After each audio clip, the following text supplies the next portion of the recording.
हाँ। पतित पावनी माता गंगा, जो कि पापों को हरने वाली हैं, लोगों के कलुषों को दूर करने वाली हैं और उनके लोगों की मनोकामनाओं को पूर्ण करने वाली हैं, उनका जो दिवस है आज ज्येष्ठ पक्ष शुक्ल पक्ष दशमी के दिन उसको मनाया जाता है। क्योंकि हमारे पुराणों की कथाओं के अनुसार जो गंगा जी हैं, जो पतित पावनी गंगा जी हैं, वो आज ही के दिन ज्येष्ठ पक्ष शुक्ल दशमी के दिन पृथ्वी लोक में आई थी। तो एक राजा सगर थे।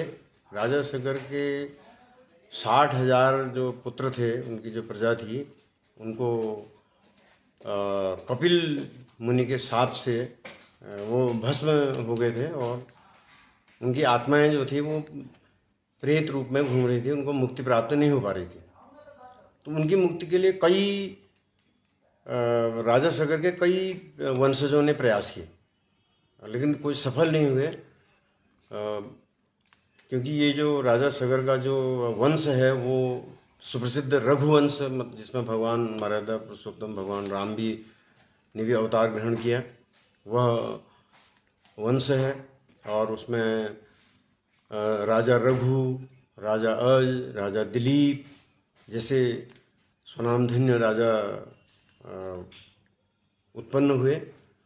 उन लोगों ने प्रयास किया, लेकिन उन्हीं के वंश में उत्पन्न राजा भगीरथ ने अथक प्रयास किया, ब्रह्मा जी की तपस्या की, ब्रह्मा जी की तपस्या करके गंगा जी को लाने का और अपने उन पुरखों को मुक्ति प्रदान करने का प्रयास किया।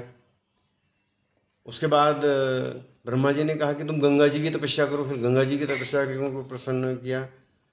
फिर गंगा जी ने कहा कि ये मेरा जो प्रवाह है, उस प्रवाह को पृथ्वी सहन नहीं कर पाएगी, इसे आप भगवान शिव को प्रसन्न करिए। फिर उन्होंने भगवान शिव की तपस्या की और भगवान शिव को प्रसन्न किया। भगवान शिव से ये वरदान प्राप्त किया है कि जब गंगा जी स्वर्गलोक से आएंगी तो भगवान शिव उन्हें अपनी जटाओं में समाहित कर लेंगे और तब उसमें से एक धारा के रूप में गंगा जी इस पृथ्वी लोक में आएंगी। तो वह तो जी ये क्या करना चाहिए, किस तरीके से भक्तों को इसका लाभ हो? हाँ, तो इस प्रकार से जो इसीलिए चूँकि भगीरथ के प्रयास से गंगा जी यहाँ इस पृथ्वी लोक में आई, इसलिए उनका एक नाम भागीरथी भी है। और दूसरा जो है, जब हम कोई बहुत ही उत्कट और बहुत ही कठिन काम बहुत लगन पूर्वक मेहनत पूर्वक करते हैं तो उसको भगीरथ प्रयास कहा जाता है, एक मुहावरा बन गया है। तो भगीरथ आज ही के दिन उस गंगा जी भगवान शिव की जटाओं से पृथ्वी लोक में अवतरित हुई थी, इसलिए आज का दिन बहुत पवित्र माना जाता है और भगवती गंगा जी की पूजा की जाती है। उस दिन गंगा स्नान किया जाता है और नाना प्रकार के दान पुण्य इत्यादि, उपवास इत्यादि का महत्व होता है और तमाम प्रकार के शुभ कार्य किए जाते हैं। गंगा जी की का महात्म्य लोगों को बताया जाता है। गंगा जी को पवित्र रखने के बारे में प्रयास किए जाते हैं और इस प्रकार से उन भगवती गंगा के प्रति श्रद्धा व्यक्त की जाती है। ये 10 पापों का महत्व भी इसमें आता है, तो हाँ हाँ, ये आज के पवित्र दिन को गंगा दशहरा पर्व भी कहा जाता है।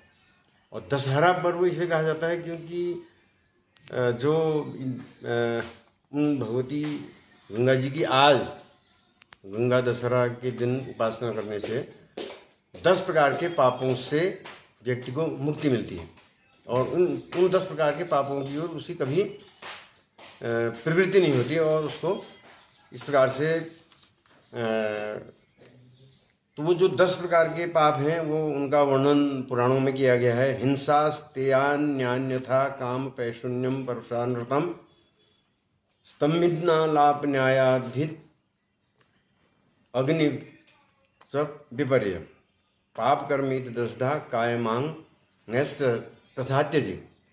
अर्थात हिंसा, स्तेय का मतलब किसी दूसरे की वस्तु को पर अपनी नीयत खराब न करना, काम, काम का दुरुपयोग, पैशून्य अर्थात चुगलखोरी, निंदा करना, इधर की बातें उधर करना, और झूठा व्यवहार, मन में कुछ और है और मुंह से कुछ और कह रहे हैं, इस प्रकार का व्यवहार, निष्ठुर भाषण, ऐसा बातें बोलना जो किसी के हृदय को उत्पीड़ित करे, और भेद वार्ता, कपटपूर्ण बातें करना, और पीड़न, किसी की आत्मा को कष्ट पहुंचाना, अविनय अर्थात अशिष्टतापूर्वक व्यवहार करना, नास्तिकता अर्थात ईश्वर की अस्तित्व में शंका उत्पन्न करना, और अवैध आचरण, जो भी हमारे शास्त्रों में जो अवैध गलत काम बताए गए हैं उनको करना।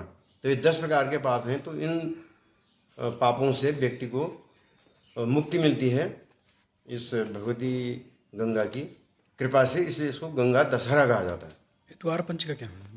हाँ, द्वार पत्र, इस दिन एक परंपरा है कि कुछ जो पवित्र ऋषि हैं उन ऋषियों के नामों को एक कागज़ों में, पत्रों में लिख करके और उसको रंग बिरंगा करते हुए, रंगों का भी अपना महत्व है, विभिन्न प्रकार के रंगों का, तो उन रंगों का प्रयोग करते हुए विभिन्न प्रकार की उसमें डिजाइनिंग इत्यादि बना करके एक मंत्र उसमें लिखा जाता है, अगस्त्यस्य पुलस्त्यस्य वैशम पायन एवं च जयमिनिश्च सुमंतुश्च पंचैते वज्रबार का। ये जो 5 ऋषि हैं, अगस्त्यस्य पुलस्त्यस्य वैशम पायन एवं च जयमिनिश्च सुमंतुश्च, ये वज्रबार का मतलब जो वज्र अर्थात जो आकाशीय बिजली से रक्षा करते हैं। मुने कल्याण मित्रस्य जयमिनिश्चानुकीर्तिना, और जैमिनी नाम के ऋषि का स्मरण करने से विद्युत अग्नि भयम नास्ति, विद्युत की अग्नि से रक्षा होती है। लिखितेज ग्रहोदरे, तो इस प्रकार से इस मंत्र को लिख करके अपने घर के दरवाज़ों पर या घर के अंदर उनको चिपकाया जाता है। यत्रानुपायी भगवान हृदयास्ते हरिरीश्वरः भंगो भवति वज्रस्य तत्र शूलस्य का कथा। तो शूल इत्यादि वज्र सबसे उनकी रक्षा होती है भगवान की कृपा से, क्योंकि ये सर्वविदित है कि मंत्रों का अपना महत्व है और जो विभिन्न प्रकार की जो ज्यामितीय आकृतियां हैं उनका अपना महत्व है। तो इसलिए वो दशहरा द्वार पत्र को पुरोहित लोग अपने घरों में बना करके उसमें मंत्र लिख करके अपने यजमानों को देते हैं, और आज गंगा दशहरा के दिन उनको अपने मकानों में लगाया जाता है। जी, निर्जला एकादशी है कल, क्या उसका महत्व है?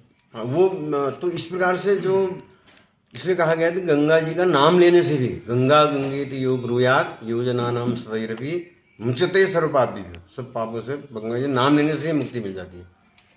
तो उसी प्रकार जो फिर आज दशमी है, कल एकादशी है, तो एकादशी के बारे में पहले बताया जा चुका है। तो आज की जो एकादशी है उसको निर्जला एकादशी कहा जाता है, ज्येष्ठ पक्ष शुक्ल एकादशी। तो निर्जला का अर्थ यह है कि उस दिन 24 घंटे जल ग्रहण नहीं किया जाता, और वो एक प्रकार की तपस्या है। जेठ का महीना है, पानी की बहुत आवश्यकता होती है व्यक्ति को, लेकिन शरीर को तपाने के लिए और एक साधना के रूप में निर्जल उपवास किया जाता है, और जल को बिल्कुल ग्रहण नहीं किया जाता है, उसका प्रयोग नहीं किया जाता है। बाकी जो एकादशी का जो महत्व है वह पूर्व में भी बताया जा चुका है, वह सभी महत्व और सारे फल व्यक्ति को प्राप्त होते हैं। लेकिन निर्जला एकादशी का व्रत लेने से सभी प्रकार के दुख, शोक, कष्ट, आपत्तियाँ, संकट दूर होते हैं, मनोकामनाएं पूर्ण होती हैं, और शुभ, मंगल और कल्याण की वृष्टि होती है।